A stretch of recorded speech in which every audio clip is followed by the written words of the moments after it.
did to be different. I did to be different. I did to be different. I did. I did. I did to be different.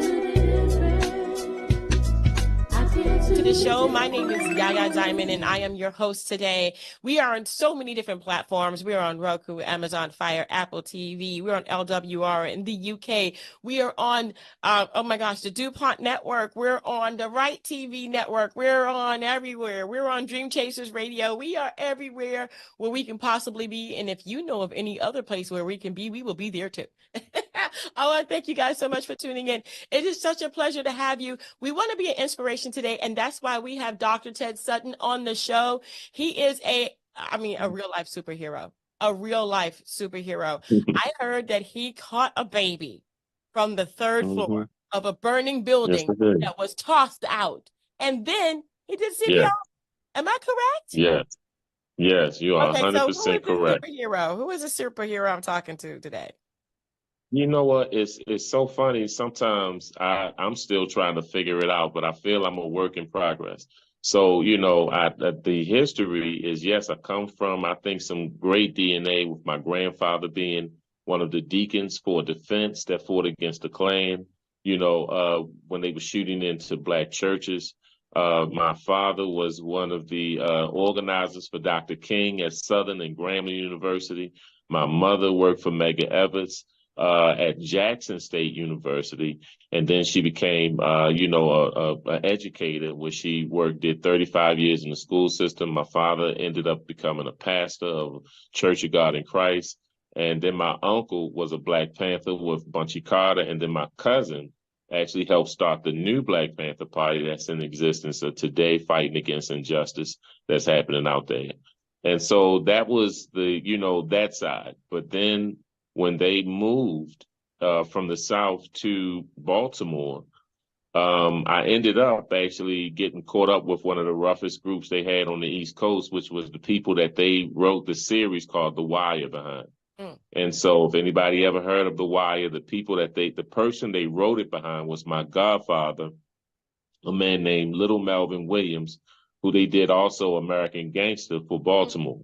So even though I'm known as Dr. Ted, if anybody ever Googles Crazy Ted Sutton, my face will be the first thing to come up.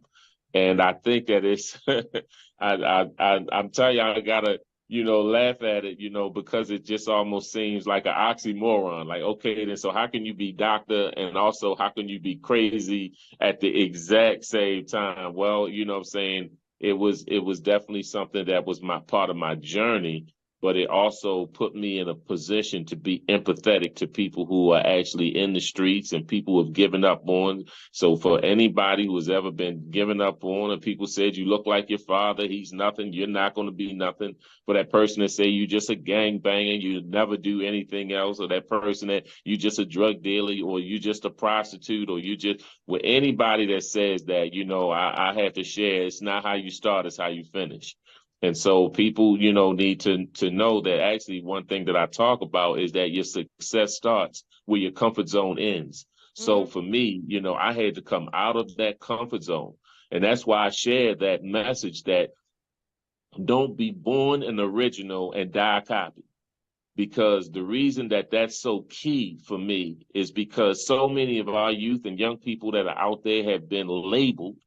That's why I tell them, watch the labels that the streets give you, saying? And so, and let them know that I don't care what the streets have named you, saying, as far as you G grimy or little dirt, saying dummy, and everything else. And I'm like, but at the end of the day, you are Javon, or you are Tyrone, or you are, Josiah. And I need you to remember that so that you can come back and then, and not try to die trying to be something that you're not. Oh my goodness. You said a mouthful, brother. I don't even know where to begin because it's just so much in there. Let's go back a little bit because, mental health and what you're talking about to me goes hand in hand. And it's like, okay, so you're never going to be nothing, or the people that come and they come after you and they attack you and they attack your talents. What happened to you? How did you pull yourself out of that? Well, it was so funny because I was the middle child, so I had an older brother that, I mean, he looked so good. My older brother was actually Man of the Month in Essence magazine. I mean, he's doing great things, and then my younger brother, he was the, the nice looking one and could do no wrong, and so I was constantly being compared to others, and people never seeing me, but trying to see who they wanted me to be.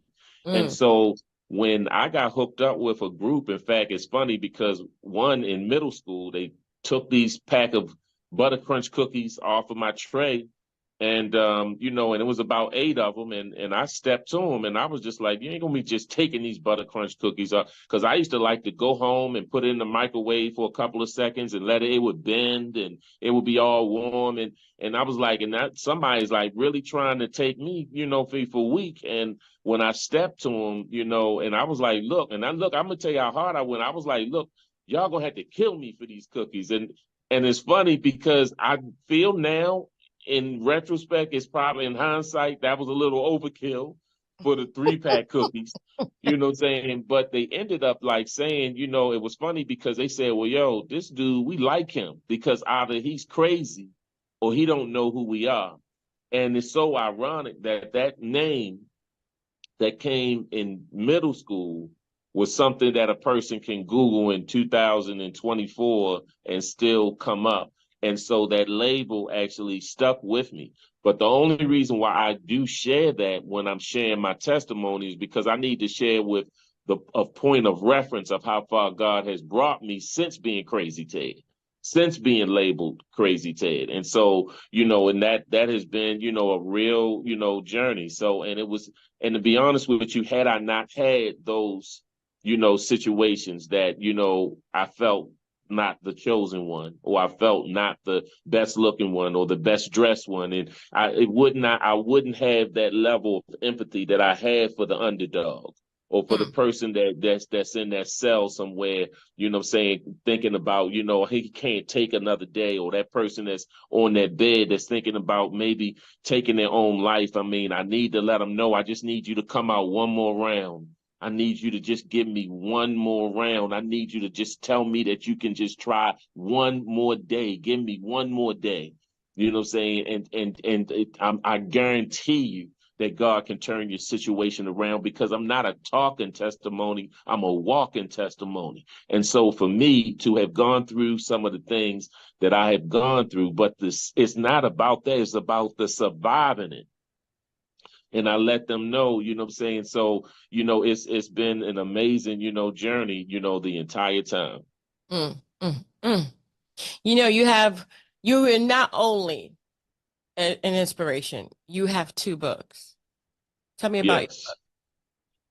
Well, my book, the first one, which is, I guess, straight out of the hands of Crazy Ted, is called Temporarily Insane, because I feel that time that I really, was going through, and when I look at some of the actions of some of our youth and what's happening in the streets, I kind of have a mentality of God forgive them, for they know not what they do.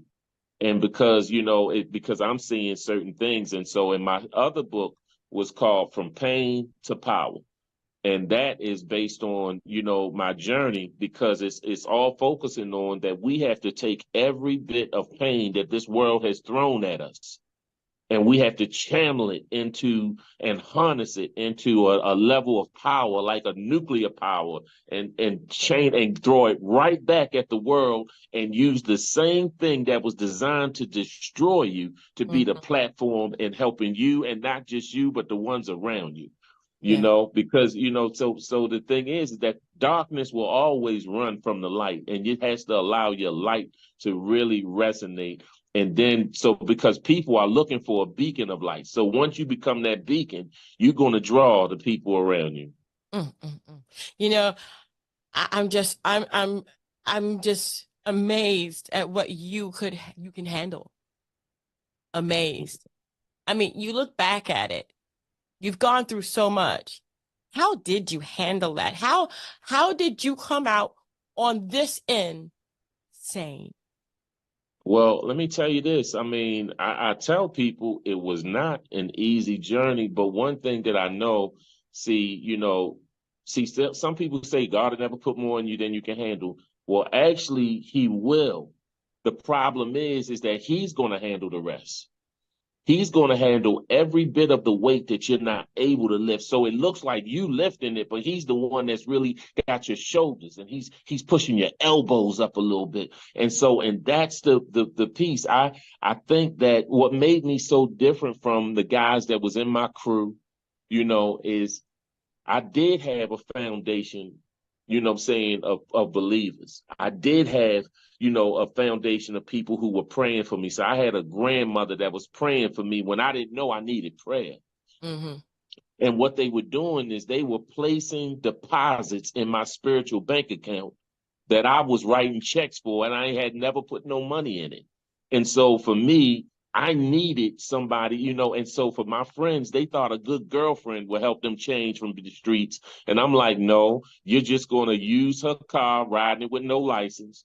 When you get locked up, she's going to be taking her good check, and she's going to be trying to bail you out. It's going to be, and I said, then they think that just getting a good job would help them. And then that turns into a situation where you are trying to figure out how to rob the job. You're trying to set the job up. And so until you have changed inside, all of the con has to come out of the equation.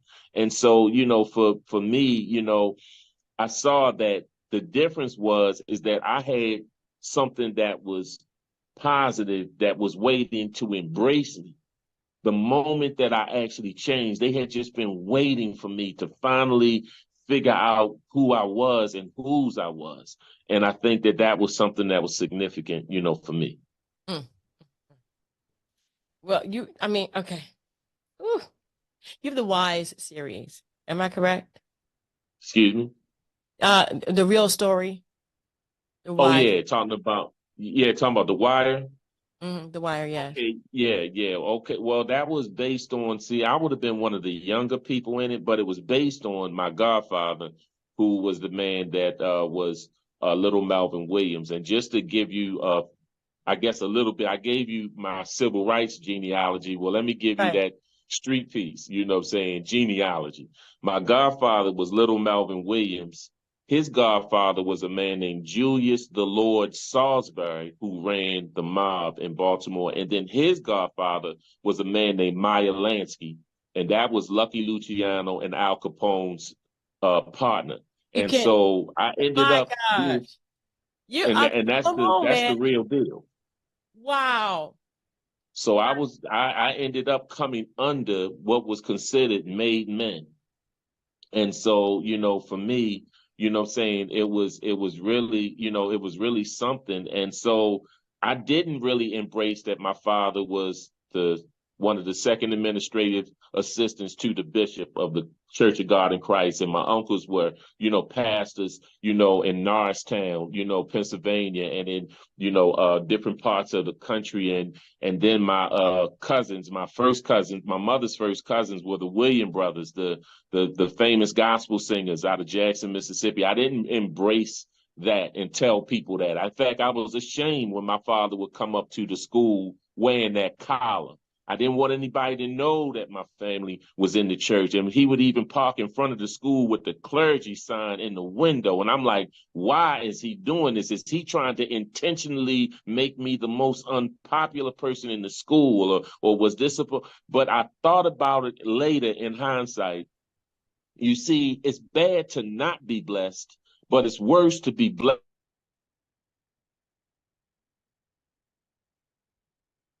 Being blessed, and I had no idea that I was blessed.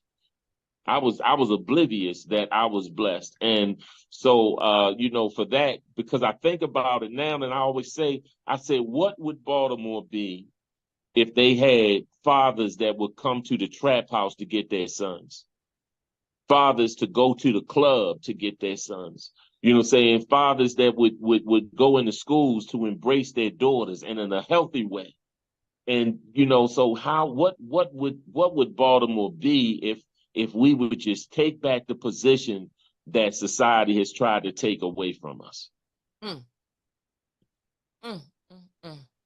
Yeah. Oh, I don't even know. Okay, so you have come from a, how would I say, a predicament where you were almost, or were you put um behind bars for something you didn't do, to where you are today, to inspire children to stay from those incidents, Oh yeah.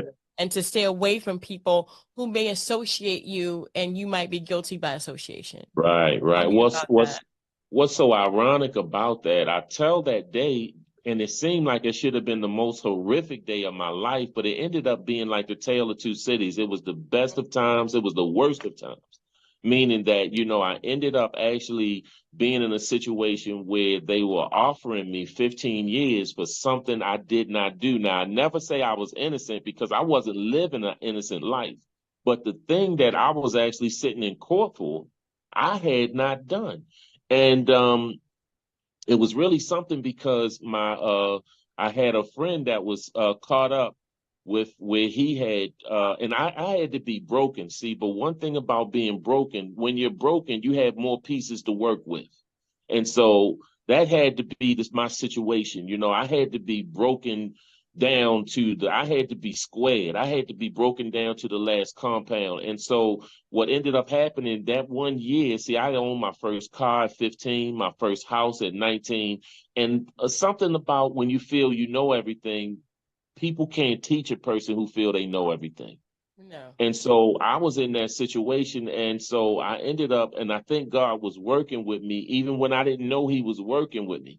And so I had one year that so many things happened, I almost lost my mind. First, my godfather ended up receiving 35 years in prison with the federal prison. My best friend was gunned down, and I had to hold his brains in while the paramedics came. Two guys in my crew both received life plus 20 at the age of 19. And then my girl, my ride or die boo, she ended up actually getting diagnosed with cancer, and she passed away within a year of her diagnosis. And then I had one of my guys who was one of my pit bulls. He was good with the hands. He could really throw them hands.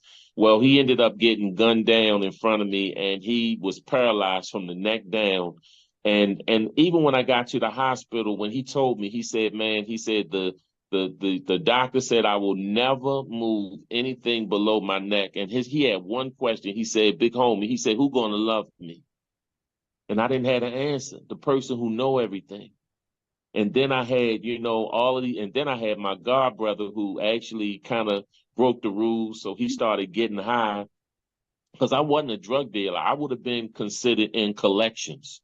So I helped people to persuade them to, with an extreme prejudice, to pay their bills that they owed people. And so then my god brother, though, he started getting high, and he ended up going through $167,000 of our money in one year. And then my one of my closest friends, I'm his son's godfather, and my man, he ended up getting caught with a carload of guns, and to get himself out, he sent the ATF to my house, and my house was raided. And they almost shot my pit bulls, my Rockwellers, two guys in my crew, and my nephew. Then they went to my church going parents' house, Pastor Sutton and Evangelist Sutton, went to, Principal Sutton, what I'm saying, civil rights leader Sutton. They went to their house and raided their house, and they had nothing to do with my foolishness. And that was probably the worst. Well, they mainly was focusing on my room, my old room, and I didn't even live there anymore. And I think that was something that hurt me more than me being raided, than my house. I didn't care about my house being raided or them searching my car, but my parents who always I never even heard my mother use profanity, not one time in my life.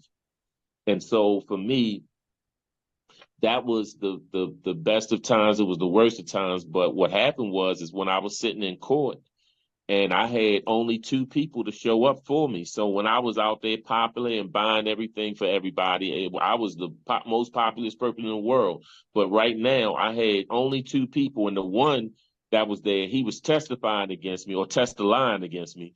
And so he showed up. And then the only other person that showed up was one of my friends. And when he looked at me, I looked at him, I gave him the head nod, still trying to be a little cool. And he came in the courtroom, he looked at me, and then he looked down at the ground and he went to the back of the courtroom. And I realized what was happening. He didn't want anybody to even know he knew Crazy Ted. And that was something. So turning from him, from the only person that came to see me who won't do like how I thought it would be in the movies. You know, they come to the desk, yo, I got you. You know, if you need commissary, I got you. I'm going to make sure your mother good. I'm going to check on your peoples. It was none of that. And so I tell the message to when I'm talking to young people that even if you don't remember my name is Dr. Ted Sutton, just remember this one message.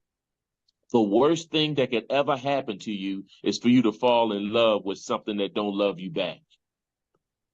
See, when you love something that don't love you, it does all of the taking. And you just do all of the giving till you don't have nothing else to give no more. And then it don't need you anymore. And that was the situation that I personally was in at the time. And so it ended up being a situation. And so I left out of that when they had put me from the morning docket to the evening docket. I ended up going into the Mitchell Courthouse building in the bathroom on the second floor, fourth bathroom stall. And I got down, and it's funny because actually it was toilet water on the floor. It was the only stall that was open. I got down in the toilet water. And I asked for God to give me a second chance, the person who didn't deserve it, a person who ain't getting what he's earned. And in fact, I didn't even ask for a full second chance because I said, you have done too much. I asked for God to just give me half of whatever I'm supposed to get. And when I went back into that courtroom, they had read off my old arrest record, and they said I've been arrested before for racketeering, loan sharking, handgun, assault with a handgun, and strong arm. They said the state's attorney said this young man should not be allowed to go back into the community.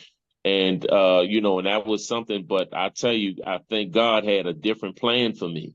And so when that judge held that paper up, looking at what I had done, and he was looking up and he put his glasses up on his forehead and he was looking in the ceiling. And so he was saying, I got to give him 15 years. And God said, don't do it. He said, I got to give him the 7 years. He said, no, let me handle him. He said, I got to give him the 4 years. He said, that's my property. And he said, I got to at least give him the 18 months. He said, I said, I'm going to deal with him. And they ended up dismissing all charges on me. And I still sat in the seat. Now, let me tell you the crazy part about it. I had already chosen what jail to go to. I said, when you get your time, don't cry because you ain't crying in the streets. Don't cry now. And I said, I don't want to go in the Eastern Shore. I didn't want to go to Hagerstown. I said, send me to Jessup prison and I'll just do whatever I got to do. And let me tell you, they had to put me out the courtroom. The judge had to say a second time, Mr. Sutton, I said you can go. He said, but I hope I never see you like this again. And I said, Your Honor, you will never see me like this again. And I went out and got my bachelor's degree, my master's degree, my doctorate degree. I started transitional housing for gang members. I started an independent living program for young men aging out of foster care. I started a recording studio, helping some people get signed to major record labels. I wrote the book Temporarily Insane, another one From Pain to Power. I became a consultant for the show Law and Order, Special Victims Unit. I partnered up with Martin Luther King's daughter. I started going around the different King centers, and then people started to hear about me. So I started working with gang members all over the country and then the world. Bloods in California, Crips in Little Rock, Arkansas, Vice Lords, Gangster Disciples in Chicago, Junior Black Mafia, Philadelphia, Ninth Ward Boys in New Orleans, the 515 Boys in London, the Johnsons, the Burgers in the UK, the East Side Boys in Zimbabwe, the Americans in South Africa, the Rasta Boys in Montego Bay, the Insane Vice Lords, Jackson, Mississippi. And you know what? And I just been going all over, the world, saying with one message, letting them know it ain't how you start, it's how you finish. My goodness. My goodness. Wow.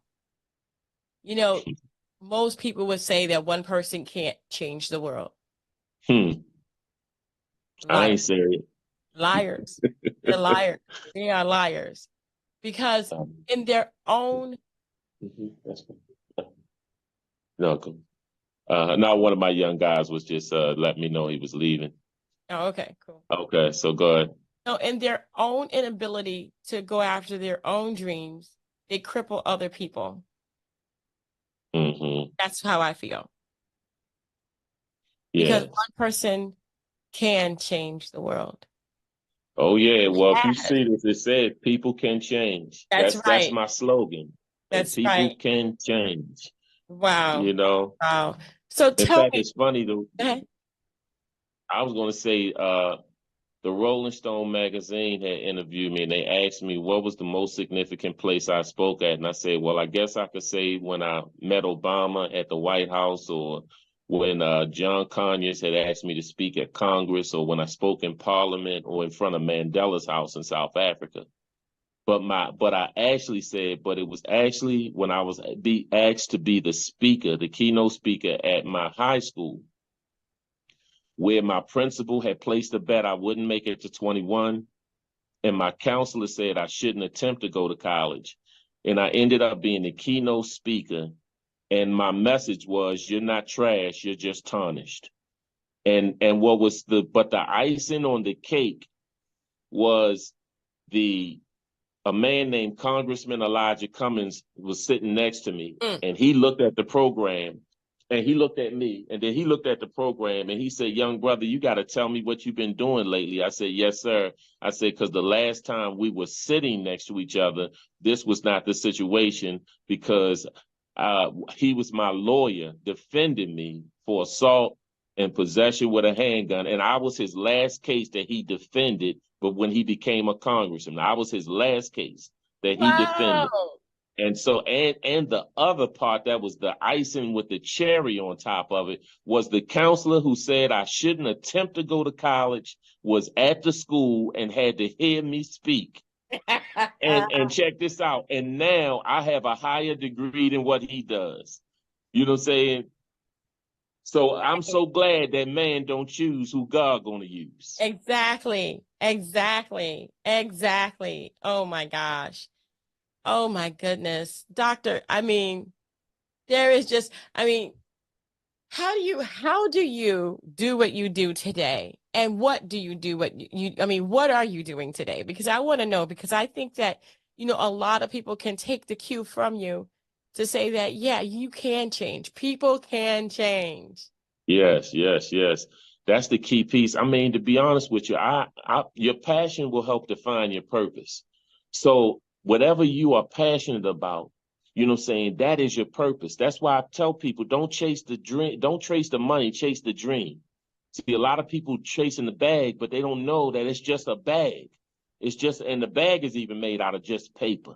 And so, so for me, I've been able to find something to fight for. See, some of these young men that's out here doing this reckless stuff, see, they've proven they can die.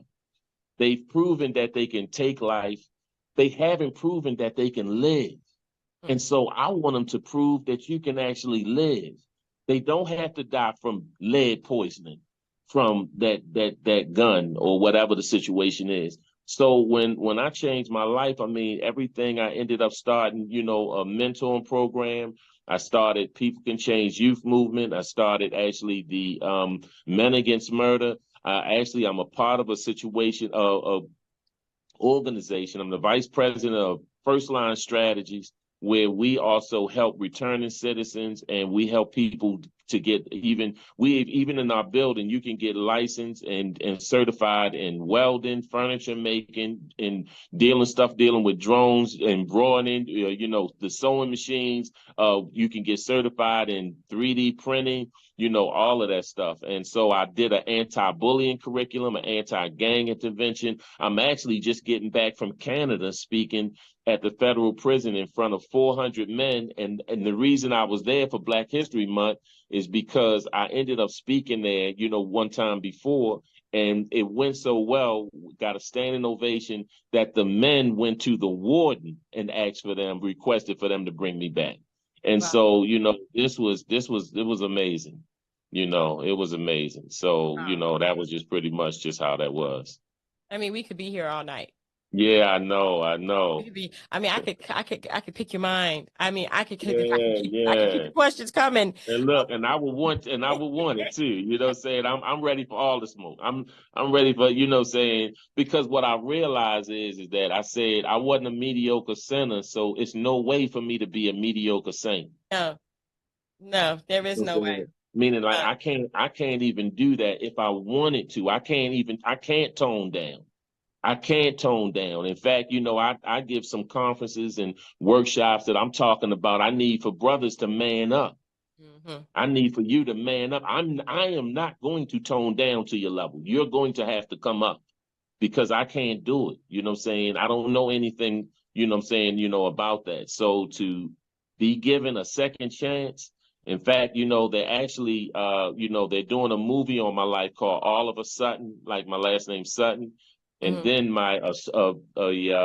a message in my life story has been selected for one of the movies that's being done at the Black Film Festival. It's called United by Vengeance, and that's really talking about how I almost took the life of a brother because me and my father got into it, and a girl had set me up, and I came at these guys. I was trying to get this guy. I'm gonna get you back because that's why me and my father was he had hit me in the face, and I was just so angry. I left out in rage. I said, I want to show everybody that the past ain't perfect, and I'm gonna go and take somebody's life. And I went out there and I saw a guy getting out the cab. I'm like, there he go. And I pulled my sawed off shotgun out. I had it wrapped in a green bag and I put it at the guy's kidney. Still had it in the bag. And I was saying, you know, yeah, you know, what's up? And he was like, no, he was like, what's up, man? He was just like, he wasn't giving me the negative energy. I said, no, man, I mean, what's up? You know, and I was just like, my face don't look familiar to you. He was like, no, not really. And I was like, man, what's up with you? And he was like, you know, whatever you want. And I said, yeah, that's what I'm talking about. But this brother, his name is Keith Kelly. I call him my angel. He walked up like he didn't see anything negative going on. And he said, cool, Ted. Now, this was me 17. This is my senior year in high school. He said, cool, Ted. I didn't know you knew my friend, my homeboy, Lloyd. And the guy I was looking for was named Black Kenny. I had the wrong person. Mm. And I put it down and I said, brother, can you please forgive me? I just got into it with my father. He hit me in the face. I said, I've never been hit in the face, you know, because my father didn't even let my mother hit us in the face. He said he didn't want us to have scars on our face because it makes people think you've led a rough life. And I just was so angry. And he told me, he said, I know the guy you're looking for because I'm looking for his homeboy because he disrespected my sister. And I said, well, look, brother, since you looking for him, I'm looking for his homeboy. Why don't we look for them together? You know what I'm saying? And he said, you know, okay, that's cool. And my senior year in high school, that summer, I graduated. We looked for them guys, and by the grace of God, we never found them. But I share that is because I was the best man in his wedding. He was the best man, you know, at mine. And then we have daughters that are the same age. And now his daughter went to Howard University. Mine went to Jackson State University, and they're friends. Mm. And that could have been an entire total different scenario Yeah. had some angel not intervened for me. And what I realized with that is in the right place with the right words or actions, you could change the trajectory of what was going to happen. Mm. And so more if more people would actually help to change, stop being a watcher. Because actually the girl I mentioned that I saved in the house fire, it was something. She found me. Yeah, I didn't never knew what happened to her. She found me and later, and she found me on Facebook, and she said, "Are you the man that saved my life?" And I said, "Oh my God!" And I said, "You got to tell me what happened." And she said, "I was in a John Hopkins burn unit for 18 months." She said I was 85% of my body was burned. She said they had to amputate my hands. She said, you know, I'm in a wheelchair. She said that my hair was burned, my face was burned.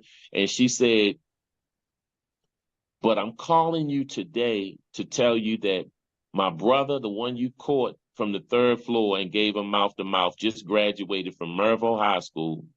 And she said, and I am graduating from Towson State University with a degree in journalism. I said, but I thought you said you don't have no hands.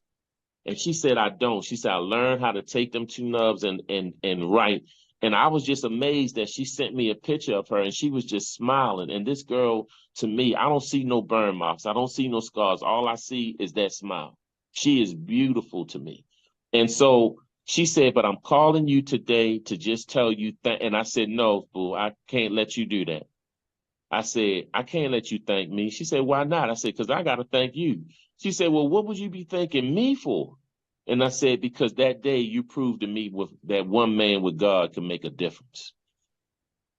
And what I realized is that I saw the image of about 65 people out there, standing out there, getting their phones and videotaping like it was entertainment.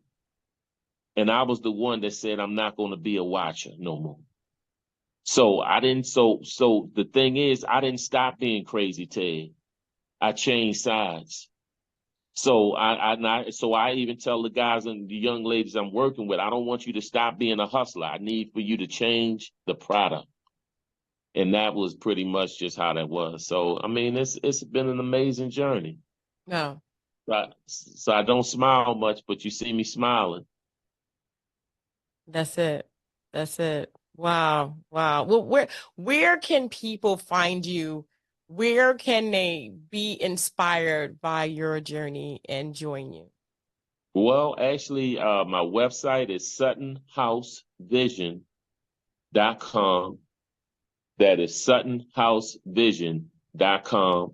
And then I'm also on Twitter and Facebook as Dr. Ted Sutton or Ted Sutton, TED. I'm on Instagram, it's Dr. DRTED Sutton, and this has been an amazing time. I mean, I tell people, don't tell anybody. I said, but I actually get paid to do what I would have done for free.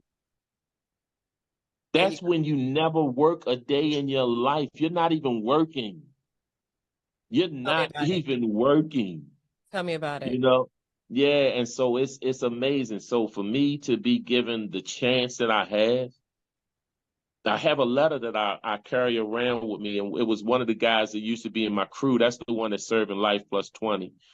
He's in a prison underneath the ground in Texas. He's on something called no human contact. He has served the last 18 years in solitary confinement. He wrote me a letter. He said, I'm reading about you in the Rolling Stone magazine. I can't believe I was with somebody that's doing good things. He said, but I need for you to tell those people, when you talk to them young people, please tell them they don't want to be me. He said, I'm locked down 23 hours a day. I'm let out 1 hour. I get one letter a month. He said, I will never hug my daughter again. He said, I will never, I don't know if my grandparents are alive because their letters keep coming back. And he said, but I'm here. He said, but the reason, now this was the part that got me. He said, but the reason I need for you to keep doing what you're doing is because I need for you to know that I'm living my life through your eyes now. From this point on, I have to live my life through everything that you see. So when I was in Hawaii, I took 5 minutes to look at the sea. When I was in South Africa, I took an extra 5 minutes in front of Mandela's house. When I was in Arizona working with those gang members who were on Indian reservations, I went to the Grand Canyon and I just took an extra 5 minutes. And because all those 5 minutes add up, but that's me showing him that I'm taking an extra look just for you, brother.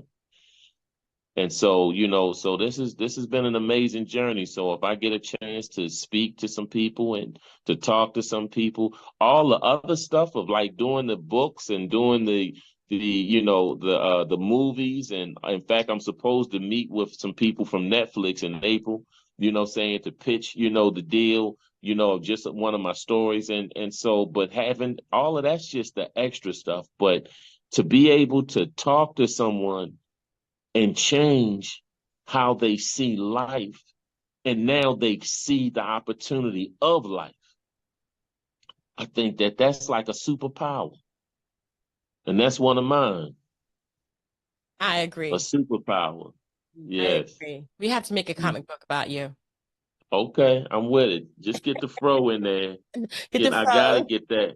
Yeah, because I feel like I was born in a different time. I was like, I'm a civil rights leader. I'm gonna pick my head out, That's you right. know. So that's how that You is. pick your hair out and I won't comb mine. How about that? Come on, I love it. I love it. It's beautiful I'm too. not It's like I'm doing beautiful. it. Combing and grooming is overrated for me. I just can't do it. But definitely I am just it's thank you. Thank you for Thank you. thank you for changing. Because a lot of people don't Yeah. believe that they can. And by you being here on the show today, I am saying that you can change. People can change. Shame. Yes, they can. Yes, people can change. Thank you so very much, Doctor, for being on the show. I totally Thank you. appreciate it. Thank you. We're going to have your link in the description box below so people can reach out to you for whatever the reason, whether they want to join your mission or Right, they right. want to have you come out and speak at their, you know, in an engagement or something like that. Yes, I would Just love that. I would love that. such a blessing, such a blessing. Thank you so much for changing and for showing Thank people you. that they can, and for being the inspiration, and for being that person, like I always say, that sits on the porch and says, "Hey, young man, come here. Let me Hmm. talk to you. Let me talk to you. Come here. Come here. Right, Come here." right, right. We need those people. We need you. We That's need you. me. That's That's it. me. That's it. Thank you so Mhm. much. And thank you guys so much for tuning in. Hey, check out that website, okay? Because I want to say that you too can be an inspiration. Maybe you're sitting on the Yeah, sidelines thinking that, you know, right, you right. have your phone out. Maybe you're the one that's recording. Put the phone down and join. Hmm. That's Okay? right. That's right. That's right. Until next time, guys. Bye. All right. Peace. Don't forget to follow us on YouTube and Instagram. Thank you for watching.